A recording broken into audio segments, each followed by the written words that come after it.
depending on the time zone, and we are back live again, hopefully. At least the button and a multiple amount of notification are saying that Rock Dance Theatre Livestream has gone darker and is very much live again. And today, my very special guest and friend Mark Cordory is joining me in person from over in the UK. It's been a while since we've done these, but hey, guess what? Volume 2. We've stepped it up a notch. We are back and revamped, and hopefully you guys are going to enjoy everything that is going to happen over here. So if you are just joining us, welcome everybody on Facebook, Twitch, YouTube, and hopefully anywhere else in the universe. So yeah, without further ado, I'm just going to kick back and enjoy a cup of coffee while I pop Mr. Mark himself into the studio to join me. Hi, Anna. Welcome, Mark. Hey, welcome back. Cheers. Well, thanks for inviting me back. Absolutely. Always a pleasure. You know what? I was trying to figure out, not only for our viewers, when was the last time that we actually hung out? And I think it was May. It was all bright and sunny and warm. And now, hey, Halloween. Months, days, time itself, just meaningless in 2020. 116 years about, right? Yeah, I've lost all track of time. I don't even know how old I am now. For freak's sake. You know what? Mentally, we try to stay 16 in rock and roll, but I do have to say that some of us might have aged a little bit, just a bit over the, well, let's just name it pandemic. I even colored my hair just to kind of step it up into volume 2 of these live streams. So yeah, covers a little bit of gray and also mixes things up. You never know if I go turquoise tomorrow. So hi, everybody. Oh, I see Kiefer checking in from Nashville. Hi, Kiefer. Yes, guys, if you see us and hear us loud and clear, please give us a thumbs up or thumbs down that you do. We are today on Twitch. It's actually a premiere on Rock Dance Theatre TV, so it's a huge day, right? Anyway, I did straight off the bat, Mark, I really loved, because we were chatting a little while back and forth over the course of the last months, kind of, you know, being up to date with what we are doing in our realms and artistic projects. But you did send me some super cool thing that I use always as an intro, like, you know, favorite drink, favorite kind of latest tune on your music list. And here goes. This is going to be a straight on, no rehearsal tryout for your favorite drink. Mine hasn't changed, by the way. It's just black coffee, as black as my soul, with a spoon in it. That's how I have it. That's how metal I am. But you send me an alcoholic beverage, which, ladies and gentlemen, here's a tryout, is called Dead Man's Fingers. That's pretty Pirates of the Caribbean from the sound of it. Yep. Which is spiced rum. Spiced rum, but also a good peaty single malt Islay whiskey, like Col Isla. Caolila. Caolila. Yeah. Damn it. I have that on authority because I can pronounce it either. We go, the hell is this? What do you call this? No, apparently it's called Caolila. And yeah, it's a really nice single Islay malt. All right. Are you a whiskey connoisseur? Like, since we're like breaking out with the drinks, are you a connoisseur, you would say, or are you just kind of recreationally dig into those? I wouldn't say I'm a connoisseur, but once I found single malt, I realised how rubbish all the other whiskies that I'd been drinking up to that point had been. All right. Like the blends, Bell's, or any of the sort of standard high supermarket ones. But having been to Scotland and tested a range of their single malts, this is the real stuff. So not a connoisseur, but a fan.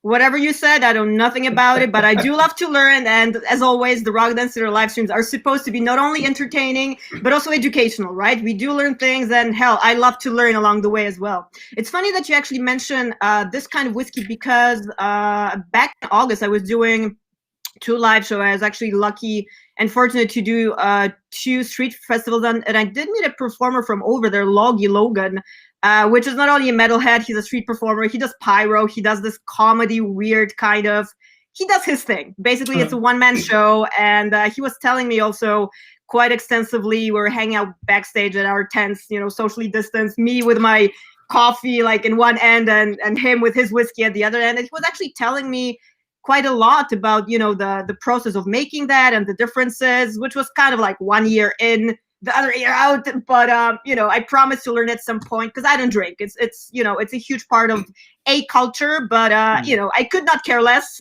since it doesn't necessarily, you know, fill out my cups. But anyway, stay hydrated, kids. That's what we back up. That's what we say. Yeah. So anyway, Mark, I've been seeing you've been in your studio working manually, because for those of you guys that don't know my guest yet, Mark is one of these post-apocalyptic dystopian wastelandish, well, extraordinaires, I would say. Last time we kind of touched up a little bit on your history when you landed not only the gig for Iron Maiden, doing the Eddie for the cover of Fear of the Dark. We're talking a little bit on your TV work, and I actually think I met some of your friends over from Wasteland Weekend, because I was shooting a post-apocalyptic series demo just like literally a week ago with a German crew from Gennara. And some guys, like me mentioning your name, were like, "Oh yeah, totally, we know that dude, like from Wasteland Weekend," and we see his gear all over the place. So you know, words are being spoken about you. That's all I can tell you. That's as long as they're nice words. Those are the best words. Well, you know, I'll kind of filter that out. Let me just say that there was talk. Cool, thank you. We'll leave it at that. We keep it diplomatic. It's too early. It's just 7 p.m. Central European Time, 06. It's 2 p.m. EST over here. So, you know, let's keep the dirty language for the very end. Sure. Tell me, Mark, what's been happening over in your realm, and what have you been working lately on? Because I know you've been busy, which is a great thing. But tell me more, and tell our viewers more as well. Well, I've, like everybody else, the P word has impacted heavily on my work. I mean, not surprisingly, dressing up costumes, which is essentially what I do. I mean, you know, you like to glorify it in other terms, but basically it comes down to I make dressing up costumes. You like to dress up. That's not a bad thing. I've been dressing up virtually my entire life. I mean, you know, there you go. At least 40 years. But no, oddly enough, those costumes aren't high on everybody's priority list at the moment, considering that a lot of people are really, really tight for money.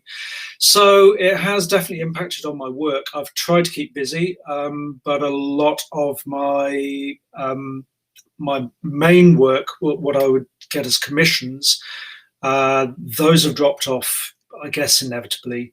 So I've been kind of focusing on smaller items, smaller value items, really. So a lot of things like yeah, I see something you prepped for our talk in the background over here. Let's see what. So a lot of things like these I've been making. I've been making creepy dolls for years, but I've kind of tried to branch out a little bit. So yeah, sort of smaller Chucky doll. Yeah, these have been going really well. Cordory style, right? That's awesome. They've been going really well, and they're a good little test bed for costume ideas as well, actually, just little maquettes. Yeah, so yeah, they've been keeping me busy for a while. I've had a couple of commissions for Wasteland Weekend costumes at the start of this year, but once the P word kicked in, it's been quite a hefty kick in the nuts.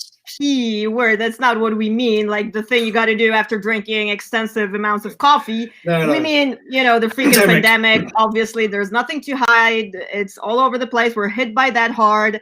And yeah, hell, welcome to the club. Commission much, you know, it's like we are so fortunate to be able to do anything, and that's super cool. But this is kind of our virtual stage right now. We are kind of reinventing and learning how to build the blocks, you know, again, until possible otherwise. But yeah, speaking of, you know, freaky dolls, and not only, wouldn't you say that now is like a perfect season for that? You know, autumn came in, the seasons are changing, and also Halloween, which is pretty huge, not over in the United States, but also in Europe. You know, Mexico and whole Latin America celebrates that on a crazy level. They have a whole other, you know, embracement of death itself, of skeletons. You know, it's all dressed up, and the whole Day of the Dead,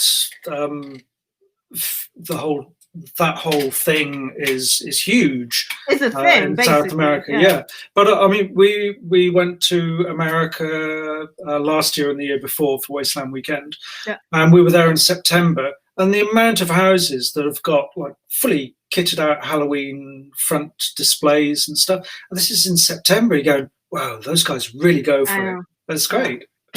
You know what? It's a part of like subterranean culture of exclusion. You know, all of the neighbors are kind of outcooling the other. You know, how far you can go. I don't think we need to put in any more scary this year. It's just like, this has been kind of enough, right? And it's actually funny because you sent me this awesome graphic, one of your archive photos that actually freaking became a meme of the year. How did that happen? I mean, how cool is that? I'm hanging with the dude himself today. But if anyone of you knows, yeah, that's the exact image. Are you going to the store? I don't need anything. I'm good. That made my start of my weird year even weirder. Yeah, right. Tell me about it. Well, I mean, the backstory, as far as I can work out, it's kind of started. What did I put? I wrote it down. 11th of March. 11th of March was when I got my first notification from a friend on Facebook going, "Oi, mate, is that you?" I went, "Yes, it is." And then that was the first, and then suddenly I was getting ping, ping, ping, ping, ping, ping, ping, ping, ping, ping, tag ping, notification. I was just, there was a deluge of notifications on all my platforms, going, "Mate, is that you?" I'm going, "Oh, yeah, it is me." And then I was getting contacts from some friends in Holland, and it had been translated into Dutch. And then there was another one in Hebrew. Yeah. I was going, this is I saw that too. Yeah. Mental. But is it you inside the costume? Is that the one from Wasteland Weekend wearing it? Well, it's kind of an older version of my costume, because my costume's evolved. But this was a photograph from about 5 years ago, and I traced it back to, I think, Pintrest, and it had, somebody had obviously gone, "Oh, I'll have that one," and took it from Pinterest. They cropped to the bottom out, which had my sort of website address on it. But as it happened, because it was an old photograph, I was kind of been playing around with different formats. And I had a very faint watermark for my website right across the center. And although they cropped to the bottom out, they left that in. So it's like, there's my website on. You know what? If you steal anything, at least be freaking good at it, right? So it's like you crop it out halfway. It's obvious it belongs to someone, right? And that's kind of what I hate about, let's say, Pinterest. Not to kind of, you know, shame anyone, but for that exact reason, you know, the platform that has anything anonymous, and let's face it, you know, a performance, a record, a song, a graphic, a design, you know, someone made that, and it's like usually one of us, and then, you know, shit like that goes down. So it's just I think, kind of mind-blowing when you think about it. I think that's the whole internet, though. I mean, there's very much an ethos with a lot of people of like, "Ooh, the internet is just one big free image library or music library or whatever. So, oh, I'll have that. That's mine now." Well, so internet, that's number one. But like, speaking of copyright, just touching a little bit on that, try going to Asia, China for that matters. You know, it's like no copyright whatsoever. It just does not exist. You know, you can use anything in any form on any platform. I haven't toured China so far. I don't know if it's going to be down the list kind of right now.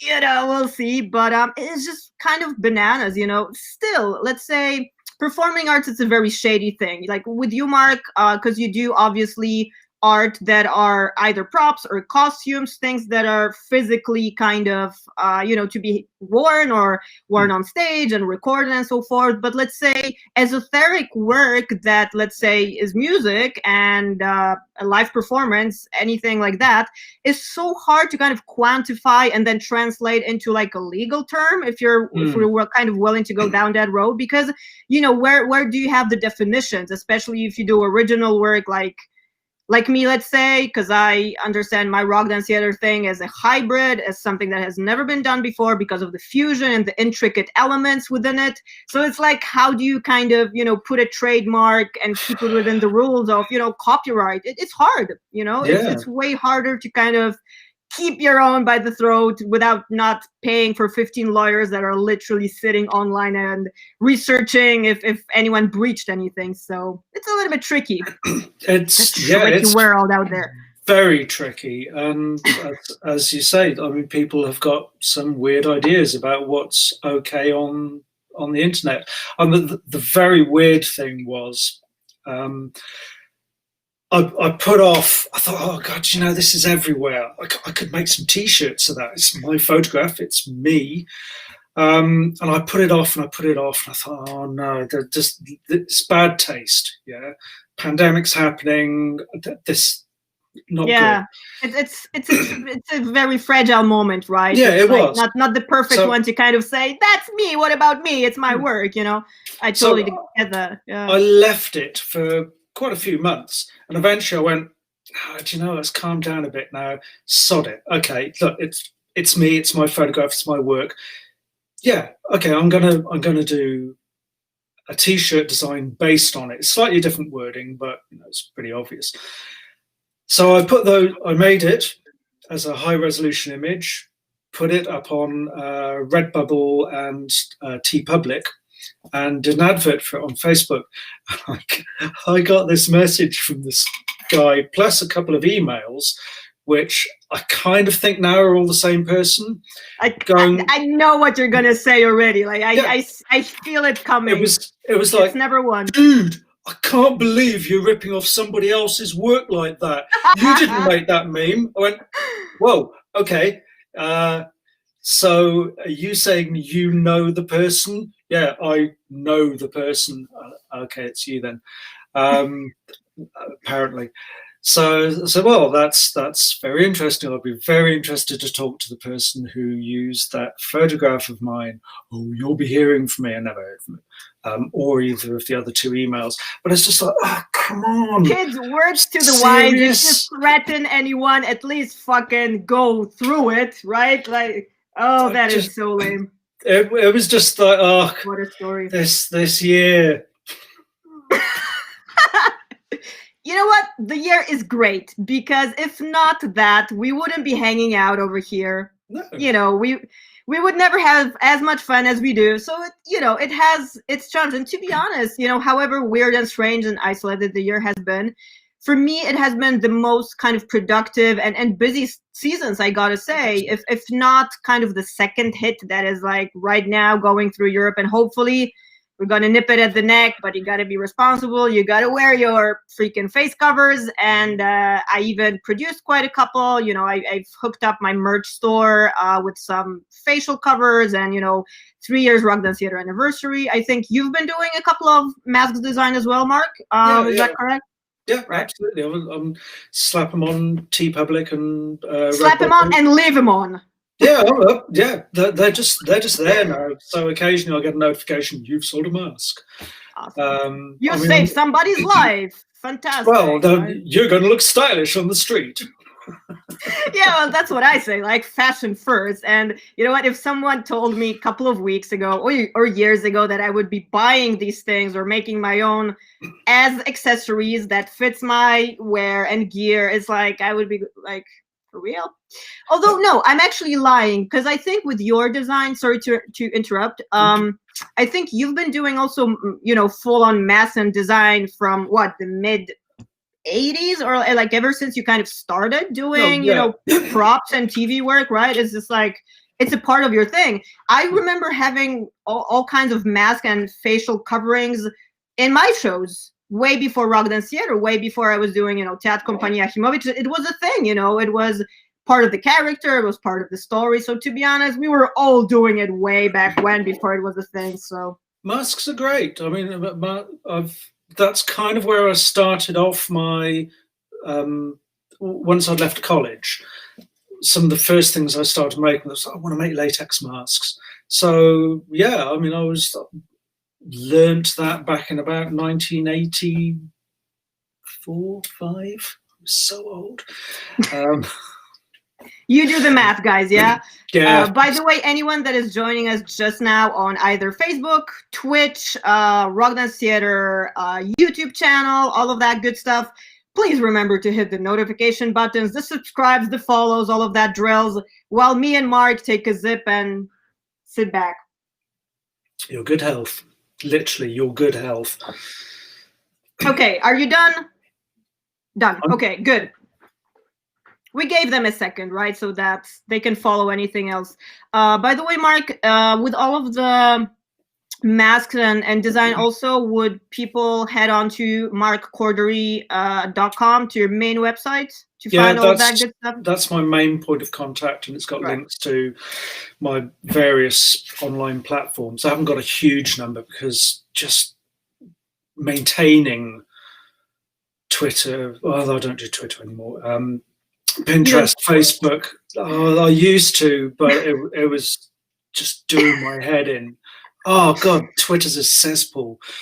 So I left Twitter, but I do Pinterest, Facebook, and Instagram now. I think, speaking of this cesspool, I think literally Ricky Gervais, which I love, by the way, I'm such a huge fan. He's so funny, he's so entertaining, and he's so not afraid to criticize absolutely everything, in my mind.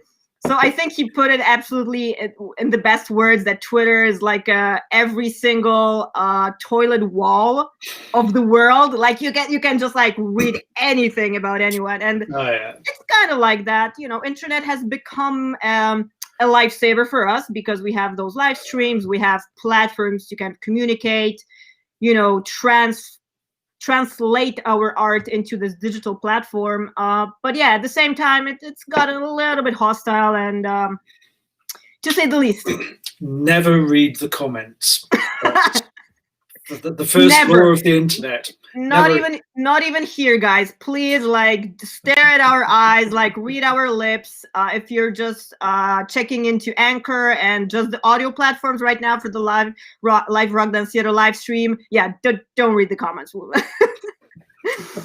But I wanted to touch up on something that you said a little bit a while ago.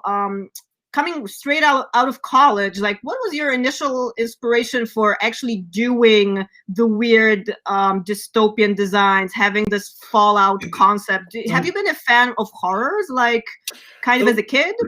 Okay, just clarify the sort of dystopian post-apocalyptic stuff. Although I've been interested in it for years, I mean, you know, I enjoyed when Mad Max and the subsequent films came out in the 80s. But I haven't really started doing post-apocalyptic themed stuff until about 7 years ago. Prior to that, it was pretty much all fantasy-based, sword and sorcery-based, because I started with a couple of friends, a live role-playing company in the UK back in 1985, really early days, I mean, pre-internet. God, that was hard. I remember those days. I like those days.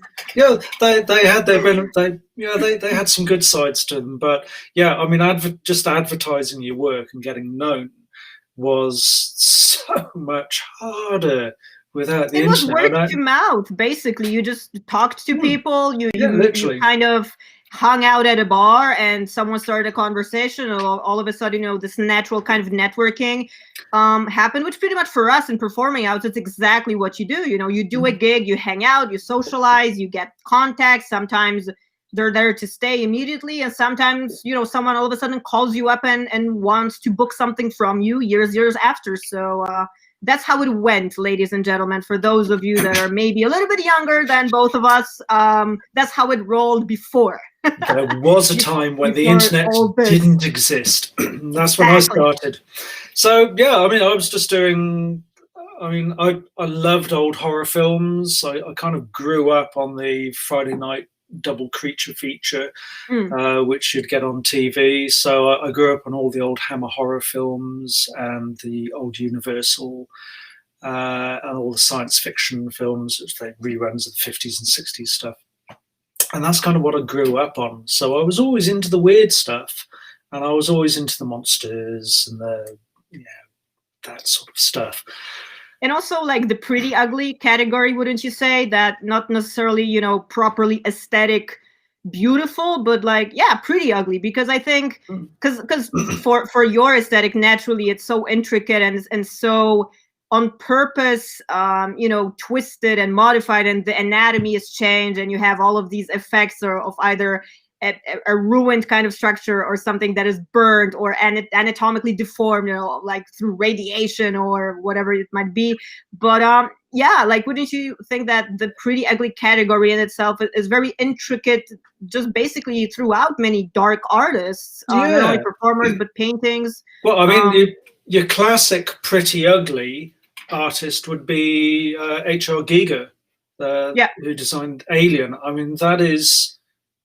Who is a god and an absolute master. Like, I love the Alien series. It's been so, his concepts have been so overworked since, but I remember, this will date me,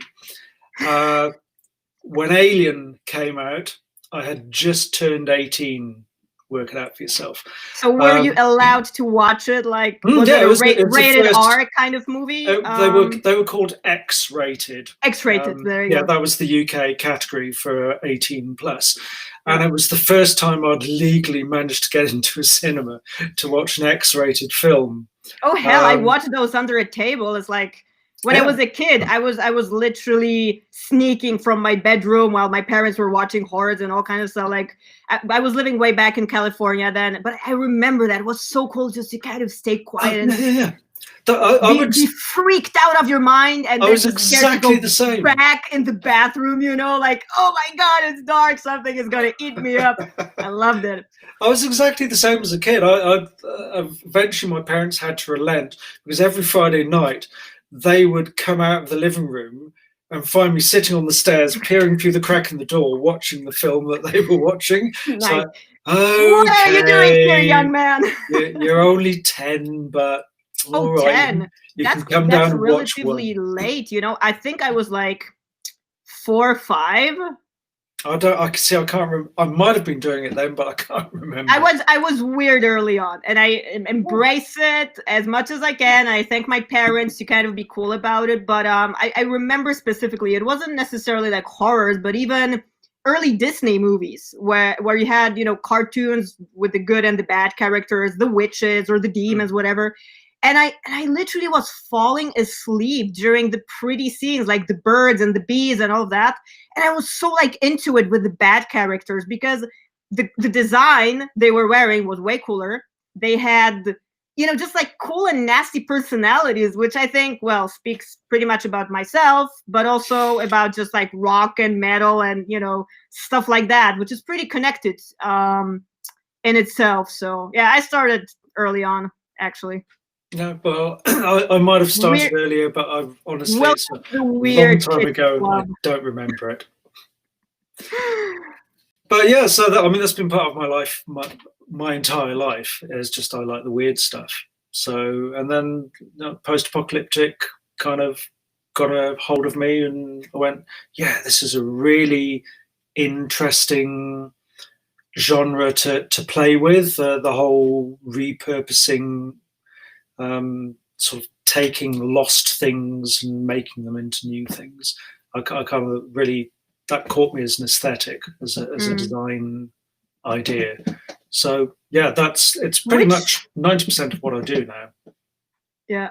Because you mentioned like the kind of lost and found and repurposing of it. Is it a big part in your case right now with doing costumes that it partly has, you know, a helpful effect on the planet, and just literally the amounts of trash that are being produced out there, you know, every single can or rusty screw that is picked up could be actually given a second life into, you know, into a costume that ends up with a music video at a festival or elsewhere.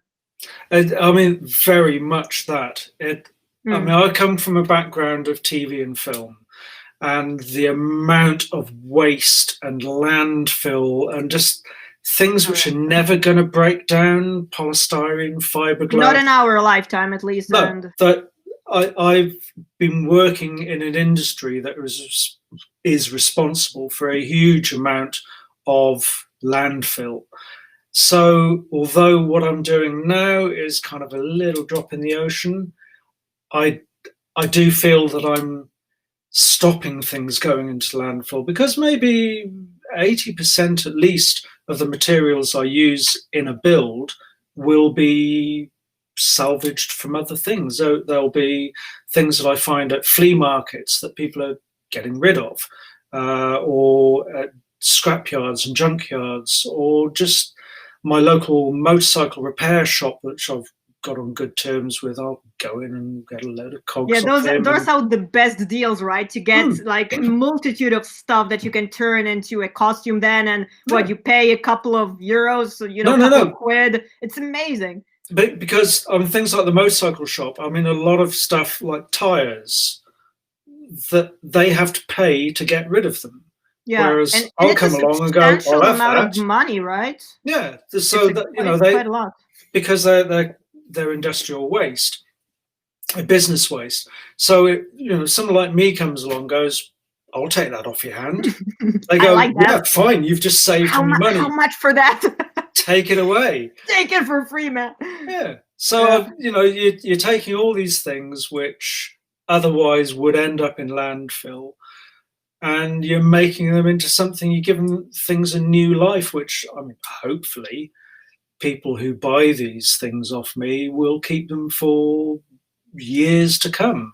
And it's like, okay, well, that's not going back into landfill now. That's become piece of something which somebody appreciates and, you know, wants to keep.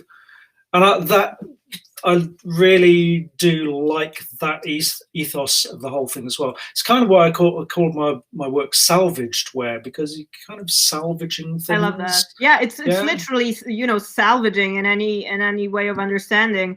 That's partly the reason why I also love this aesthetic, because people very often ask me, you know, I do interviews, I do these kind of live streams or podcasts, and some of my work, some of my projects do utilize not only these kinds of costumes that I wear. Craft Collabo was a bunch of guys. I don't know if you know them. No. Very beautiful work coming out of them. They're awesome, right? So yeah, like really the guys with Craft Collabo. You know what happened? We were shooting a week ago, as I mentioned, that demo for a series, right? I don't want to give too much away because it's very early on, but if you go to the Genera official, sorry, in German it's Genera official project. Okay. It's literally just kicking off. But what happened was, day one we were shooting at a bat cave. It was kind of humid, kind of cold, but you know, we were really deep in, so it wasn't so windy and drafty. But day two, we were shooting in a desert in the middle of nowhere, and we got all of the rain scheduled, we got all of the wind, like it was a freaking mess. So what the guys actually did, for some kind of reason, they got in touch with the guys. I think they literally called them up just like a day before. I don't want to mess up the story because I don't know if that's correct. You would have to ask Mark or Chris, the directors and the assistant producer, but they called them up, and literally Kaya and her boyfriend drove over, you know, with their whole truck filled with gear. And thank you guys for that. Huge shout out, because if not, we would probably get pneumonia, if not COVID. We would have gone down with pneumonia. It was so freaking cold. And, you know, the guys are so famous for all of their intricate jackets and coats, and it's multi-layered, you know, it's quite military kind of looking. So yeah, thank you so much.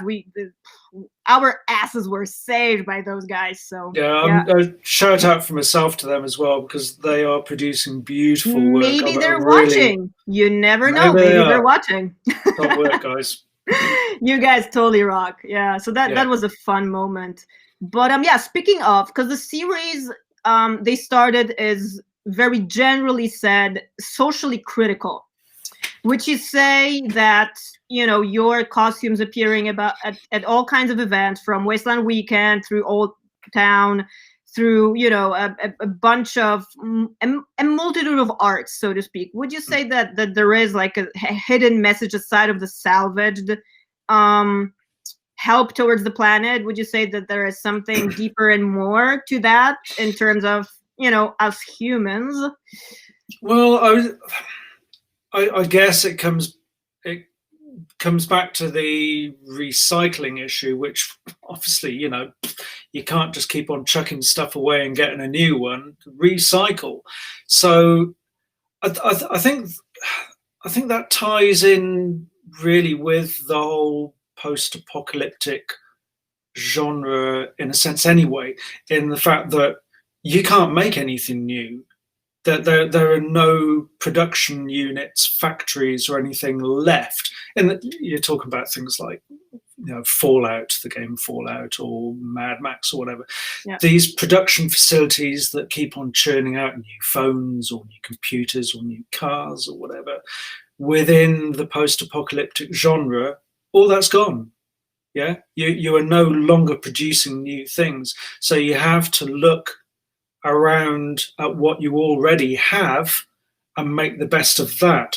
So I think if you're looking for a message within that post-apocalyptic genre, it is very much like make do with what you've got, because new stuff ain't going to be produced, and if it is going to be produced, then you're going to be making it out of old stuff, and you're probably going to be doing it yourself.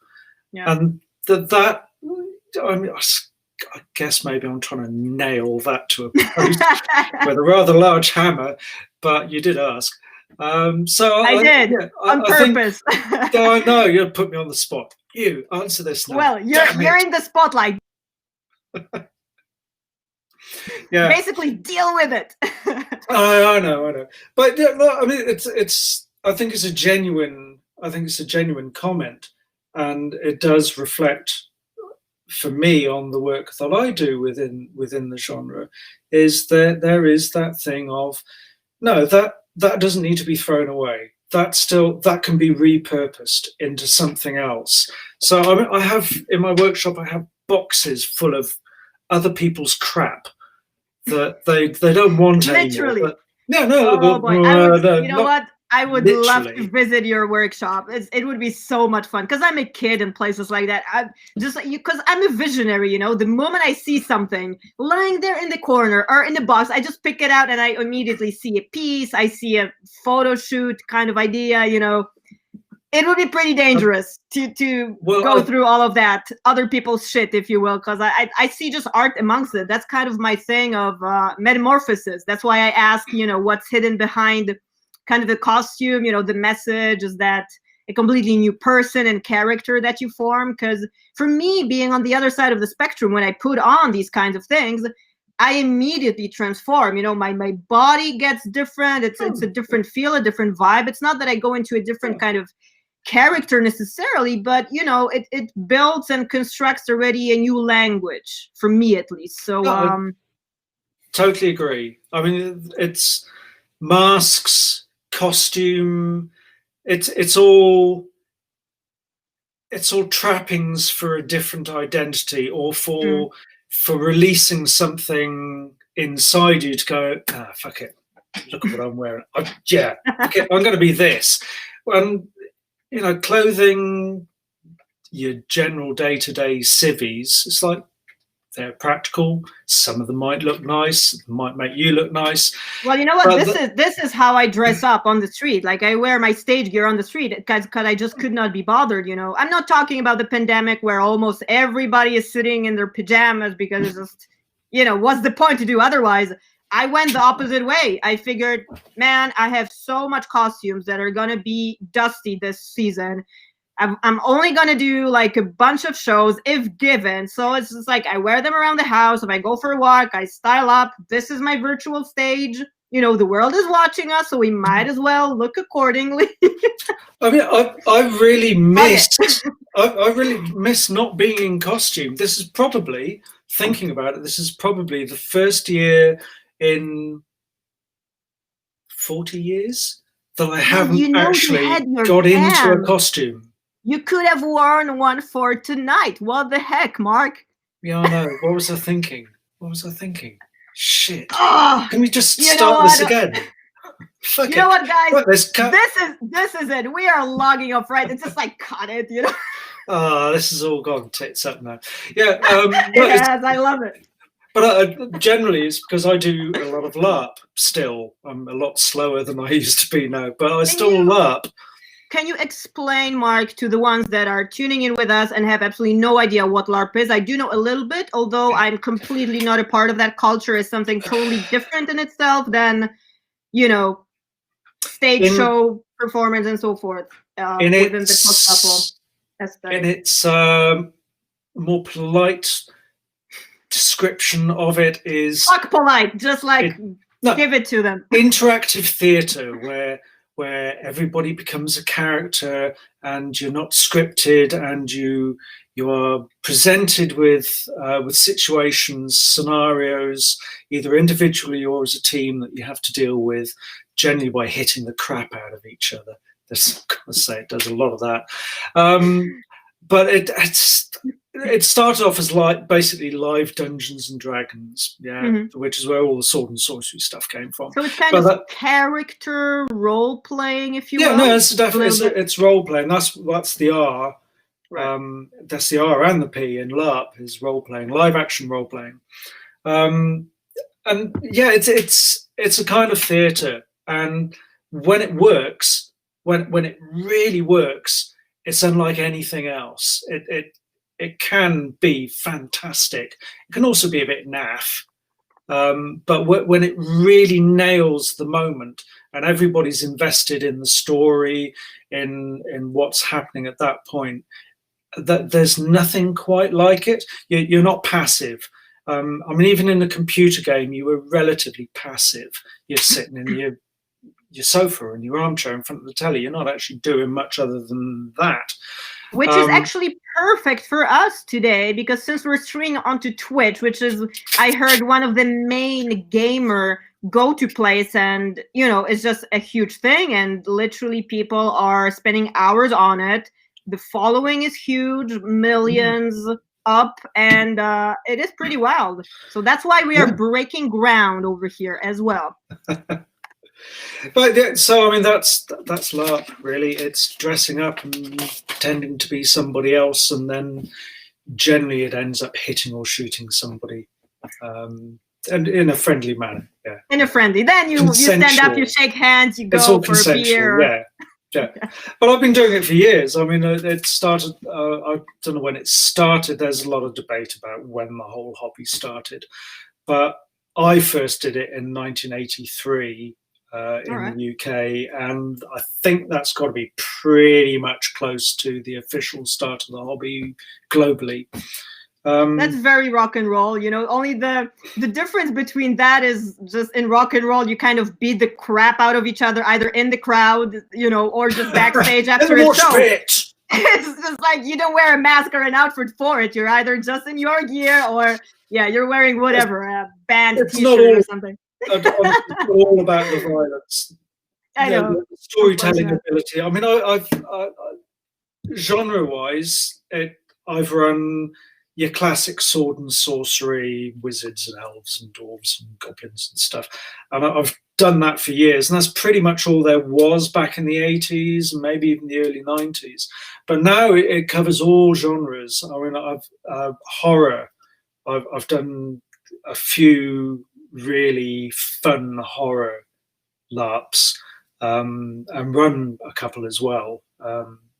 And when it's that thing of when you nail the moment, it is really immersive. It is the most immersive thing you can get.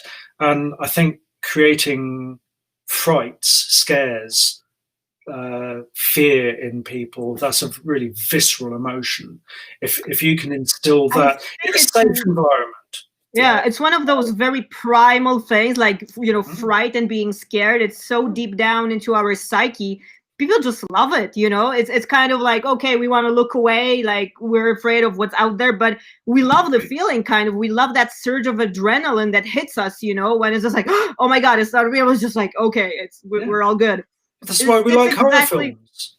Yeah, full on.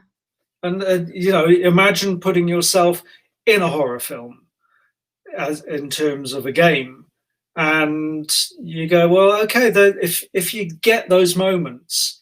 If you manage to get your players moment kind of thing, and you know, I've had grown men screaming like little children. Oh yeah, I believe, because of the simplest things, but if you get them right. There was this modern day horror game that I ran, and it was in this big old semi-derelict building which we'd managed to get permission to use. It was gorgeous, perfect haunted house, and they were there in the middle of the night, and there was just a group of them, like 8 investigators investigating this haunted house, and they walked into this one empty room, and the only thing that was sitting in the room was this modern plastic and metal chair like you'd find in a schoolroom.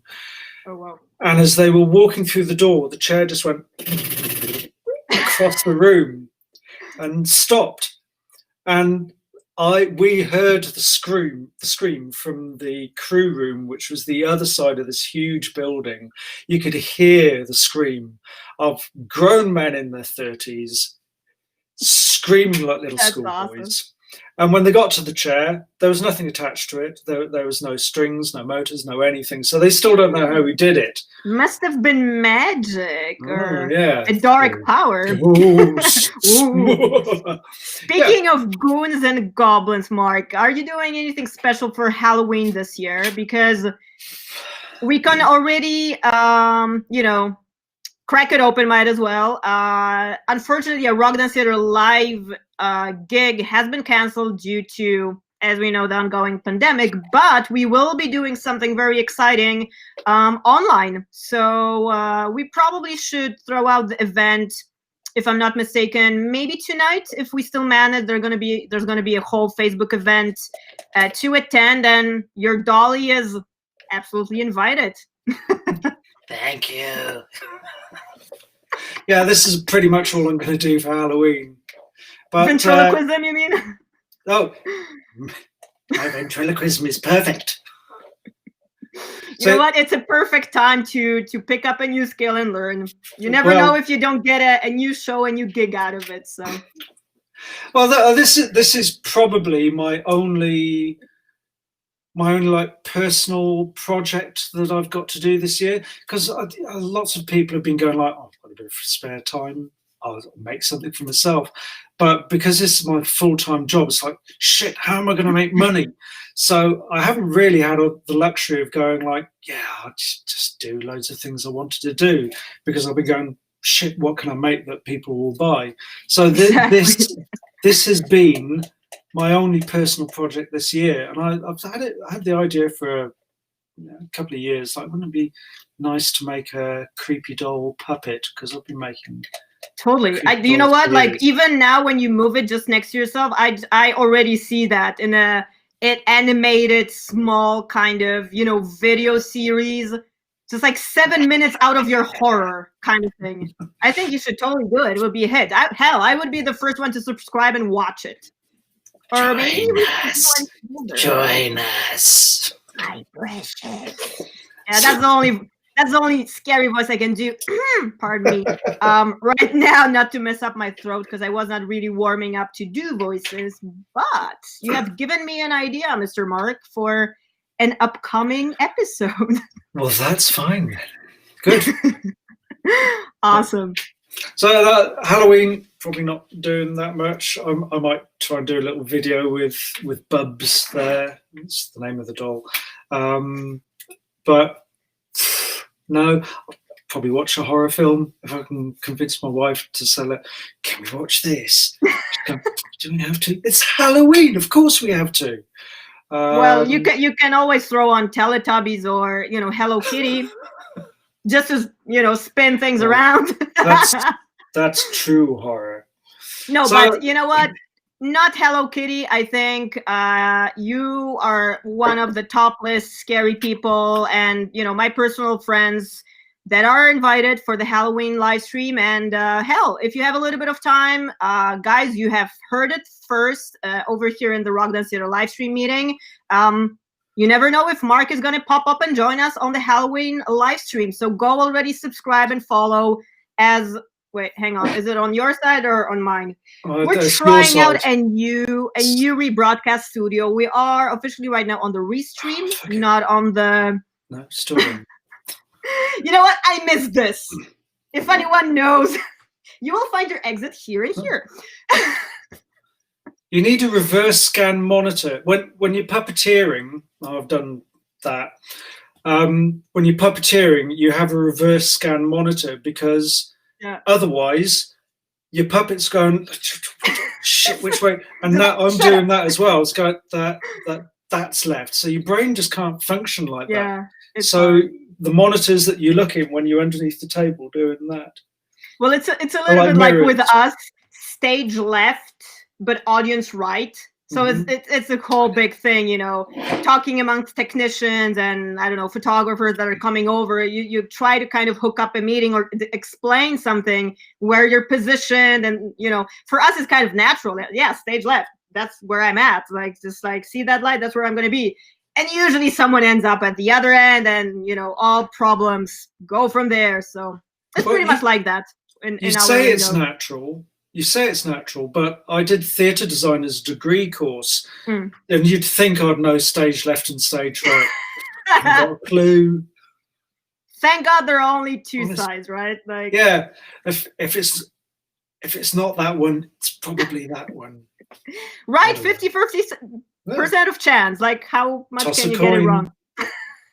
Exactly. Oh, good stuff. Anyway. I think we should totally leave it at that. Halloween to be continued. Who knows, right? Yeah, absolutely. Let's slowly wrap it up. Do you have any parting words, Mark, about anything that is happening with you that folks should head on to, follow, buy, purchase, rent, all of that good stuff? Well, you can help support an artist or buy a delightful t-shirt from Redbubble or TeePublic, and just search salvaged wear, and I've got a load of stuff on there. That's always nice when people buy stuff because it's a little bit of money coming in. I will be doing a range of more stuff like this coming up to Christmas, so just keep an eye on me on Facebook. And the perfect Christmas gift to scare the crap out of someone you love or hate. Yeah. No, absolutely, yeah.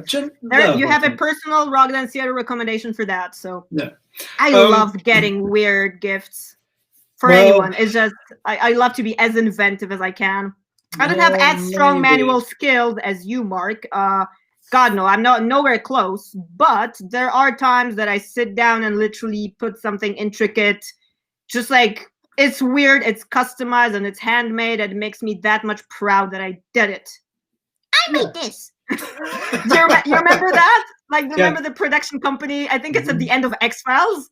Yeah, that's the one. Yeah, before Bad Robot took over. Yeah, totally. Yeah. So yeah. Yeah. There you go. Just muddling through, trying to make a living as an artist in a world that doesn't really need artists at the moment, or thinks it doesn't anyway. As someone wise once said, reinvent or die. Well, I've tried my hand at live streaming. That didn't really work out. So I'm leaving it to the professionals like yourself. This is why you have me, so no worries. Thank you. We're going to get through this together. So anyway, guys, thank you so much for tuning in and checking in with all of us. I do hope this all sounded and looked fantastic in terms of audio and video quality. We hope to step it up a notch each time and keep it as slick as possible. even when going way darker and way more post-apo for you. So yeah, go onto all of the socials and stay tuned for anything that is coming up. And as always, it has been such a pleasure and so much fun to hang out with you, Mark. And I'm looking forward to the next one. Your good health, stay safe and sane. Stay safe, everybody. Keep rocking. And yeah, see you soon next time. Cheers, guys.